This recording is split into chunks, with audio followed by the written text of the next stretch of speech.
I feel so terrible. There's also another type of resin that's in a lot of foods that you eat. It's corn syrup.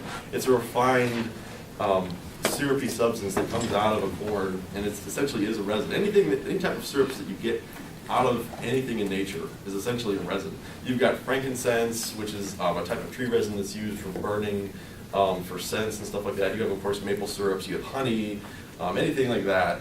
And I've never tried mixing catalyst with any of that yet, but if I do, I'll post it to my Furfinity account. And, Tastiest blank ever. We can do an experiment right here. We can It looks amazing, but for some reason ants keep crawling all over it. Oh yeah. We can try it right now. We can try an experiment just to see what it does. And let's see, 1, Explodes. 2, 3, 4, 5, 6, 7. That's about a mouse. And we'll just sit this, stir it. Let's see what it does in a little bit. I don't care if the spoon gets wasted. It's actually making the consistency of how this looks when you add callus to it. And I can smell the blueberries. Don't breathe this. That'll. What actually is the catalyst? That's a good idea, yeah. I should probably put this in another one. We're going to have the Alien movie effect where it's melting through all the layers, you know. We'll see what that does later. So your hardener, was that the methyl ethyl ketone, or is that something totally different? Let's see what this stuff is. Burns when swallowed. Catalyst for polyester resin to keep out of reach of children. Methyl ethyl ketone. Okay. Peroxide, yeah. Do not mix with pancakes, sir. Oh shoot! What the? Now, is that also the stuff that you have to exclude oxygen from in order for it to cure? I've never had to do that. You can do that. That's with like that pressure chamber I stated earlier. You can pump it all out of there. That's if you want to get a really clean casting. I've never had to do it. Never had to do it myself, just because I really didn't care that much. I've never done anything like eyes. You can use it for like casting fursuit eyes. Some people do the glass colored eyes. They paint the backing of it, so they bowed out. You can also do clear claws, clear. If you want to get really crazy, you could probably try to make like ice sculpture weapons or something like that. I mean, I've seen people do that for cosplay.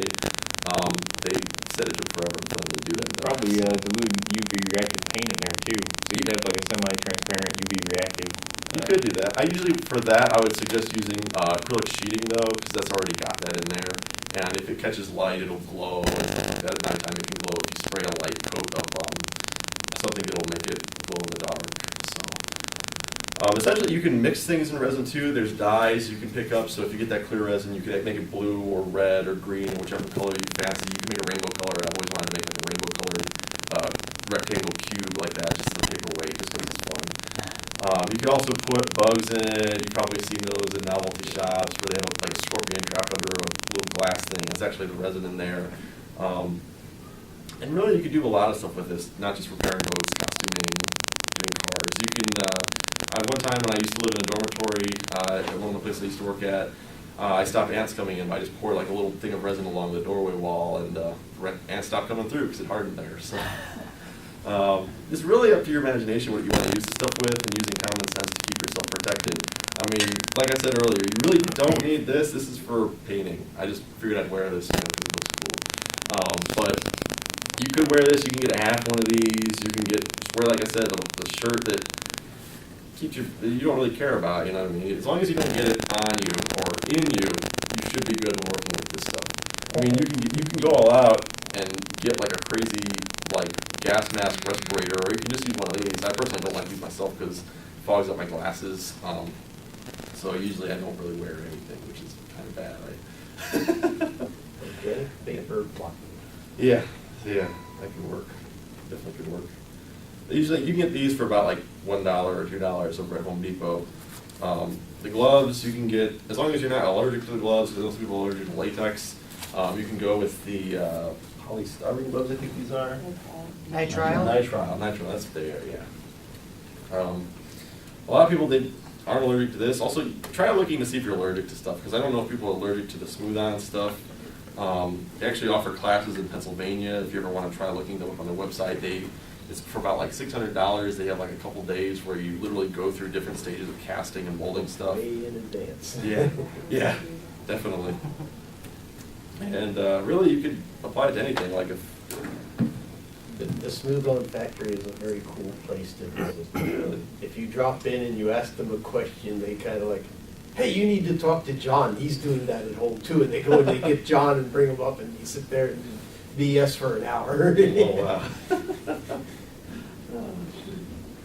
So, that's really over. I've explained everything I've got right here. Let's see if this is doing anything. Not really. It's coagulating on top, making little cool warp patterns. So if anybody's got any questions, I'd be happy to answer them. I love questions. You could have me here asking me questions for the whole day if you want. They look permitted, so I've got a question.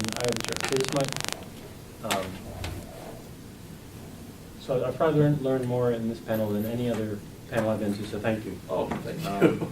I've done some casting, but it was a completely different method, so I kind of want to try and understand the approach you use. Mhm. I had done, so I like your idea of 3D modeling. Okay. I'd like to know more about that. Oh, sure.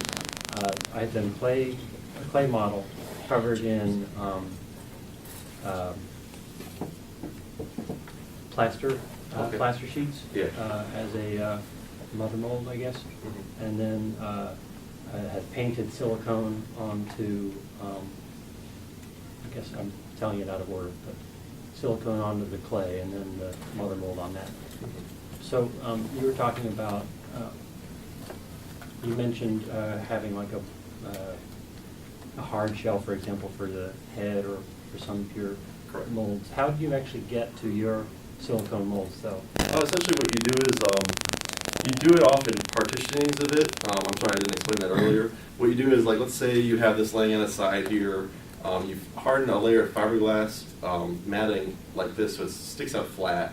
And then essentially that'll create kind of like a dam or reservoir for when you pour more fiberglass on the top here. So essentially when that dries, you can flip it over, add another layer of the latex or silicone, if you want to use either one of them, on that that barrier you have there. And just add another thing of fiberglass matting on top of that after that dries, and then cover that. So when it's done and dry, you can literally just peel it off, and then you have the two dummy external molds out there. And so when you want to actually cast something out of, let's say this, you can put those around this mold here. It'll keep it in its shape. You can pour your stuff. You can slush cast if you want, or you pour the plastic inside and slush it around. Or if you just want to fill up the whole thing and do one large solid block, you can just keep pouring it in layer by layer by layer after it cures. And then you can take it off, and then you peel this off, and voila, you have your casting. So Get the slush casting with the 45D. you can do that. That's actually what they recommend it for on here. You could also do it with just the basic pouring. I've seen people do it online with slush casting, and they always prefer that. So I've never used anything else aside from the 45D. I usually got these large containers here because it's better to buy those. You get better bang for your buck instead of just getting these. And with these, you can actually use a paint stirrer or any other type of stirrer to really get it out of there. And Go to use the the factory and most. see the 55-gallon drums. Oh man, I wish I could afford one of those. This is 65D slush cast. Oh, okay, okay. I was going to ask you about that because it looks plastic cast. So. Yes, in a rebound mold. Okay. Oh, this looks very nice. Feather light years. Okay. Speaking of bang for buck, Yeah. what are the different prices for what you've got there? Do you know off the top of your head?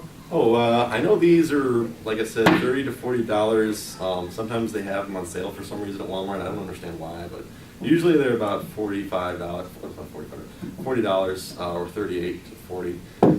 You can get them at AutoZone as well. You can get them. You can't get them at Target. I've gone around Target and grumbled, why the heck don't they have automotive repair stuff here? You know. But that's really places you can get them, any automotive repair store or Walmart or online too. I mean, I prefer to get it in person because you don't have to pay shipping costs. The smooth on stuff, you're going to have to buy online. Usually for the large couple gallons of this stuff here, it's going to be generally about over $130. It's worth it, but then again, you have to weigh costs because you can still go to, like, let's say Joanne Fabrics or Michael's, and you can get the brush on silicone. I believe it was you who used it, or you who mentioned it. Yeah, I'm sorry. You can get the brush on silicone. I've actually never really used that. I've heard good things about it. I just tried going with the smooth on stuff because there were more video tutorials on YouTube about it. This stuff here, you can get about, like, I got this for $5 on sale at AutoZone. I don't know how much this The paper for the Pepakura, you can basically get it for about $5 at Walmart for about 100 sheets or so. And the Pepakura program, as I discussed in my previous program yesterday, you can get it online for free. I had business cards that I was giving out to everybody that actually had the site for this on here. If you see me walking around the con in my business suit and Lego head, I'll be happy to give you one. Essentially, you get Pepakura for free. It's that 3D modeling program. You can take any 3D model, print it out via different sheets, and assemble it like a puzzle.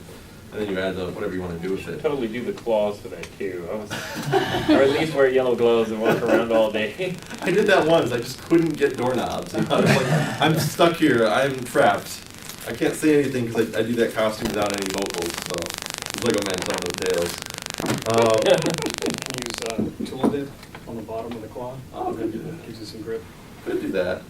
We could talk about that later if you want. I think Walmart probably sells it over Target mainly because a lot of Walmarts usually have at least like a minor vehicle repair place inside that Walmart. Oh, yeah. Yeah, TLE or whatever. They usually have it with the car dent repair stuff Yeah. next to the polishing and car like decals and stuff, you know, where they got the mariachi skulls and stuff like that. They have that there. This here is plastic paste. Essentially, when I described making the external dummy molds, you don't really want to use this for it. According to Smooth On, they probably just want you to buy their stuff. But they want you to try using this stuff. And I used it once. I actually really liked it with my mold. I don't have it here at the moment. A friend would bring it. But it worked great. Let's see here. Like I said, this you can get for like $1 or $2 Walmart, anywhere else. This is about like $4 at either Walmart or anywhere else you can buy it. Really, I've seen it everywhere. The plastic wrap cloths, you can search around for these. Usually they can go for $1 to $3. Go for the $1 ones. It's plastic. Who cares? You can reuse it, you know. For paint, basically things you can apply, resin and stuff to are bond over the outside. You can get these putty knives. They're like $1, but you can still go to Home Depot and you can literally go to the paint section and get the paint sticks for free. Like literally, I go to Home Depot every time. Like grab half of the bucket, stick it in my coat, and walk off with it. So they allow it. It's free. Who cares, you know?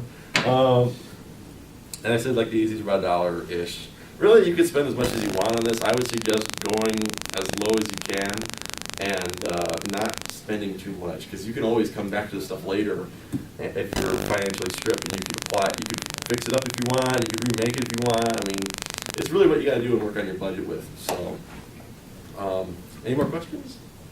I could be here all day. Did you have to use a mold release with the plastic paste on the rebound? You can. Basically, that's another thing I forgot to mention. When I was making this, I did not use a mold release. It took me about a half hour to pry this thing off of there.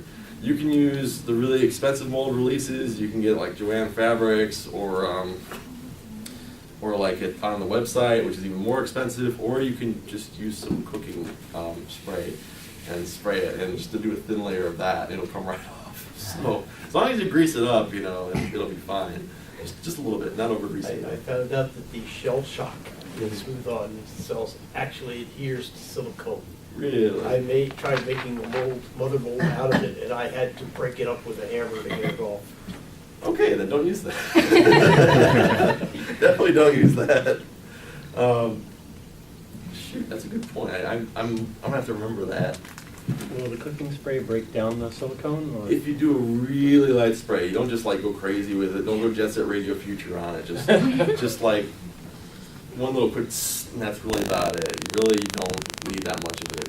And really with anything with that type of stuff, with mold releases in general. I've worked in a machine shop when I was younger, and we used a metal mold release on some type of plastics, and it sometimes adhered and burnt the plastic and stuff because it was a hot mold for the press and everything. So I would just always use a little bit. Use everything in moderation, essentially. I mean, when you make a mold like this, you don't need to keep pouring it on as it drips off onto the table and funnels down to the floor. What you could do is you could take some painter's tape and create a reservoir around the sides of it, like in a box. So it just kind of molds up there. And once that's done, that's fine. Because I mean, once you get that done, you can still pull it off. Kind of like how this was, you know. So. Smooth On Styvex is wonderful stuff. Really? Yes, you mix it in with the silicone, it becomes like peanut butter. That's the thickener agent. Actually, I have some of that, but I don't think I brought it. Yeah, I did not bring it. With the getting Smooth On off your hands though, when it's like in this two-part forms, that can be really sticky. Just use paper towels, as many as you can, and don't be afraid to use them just to get them off. So I've had them stuck to my hands, and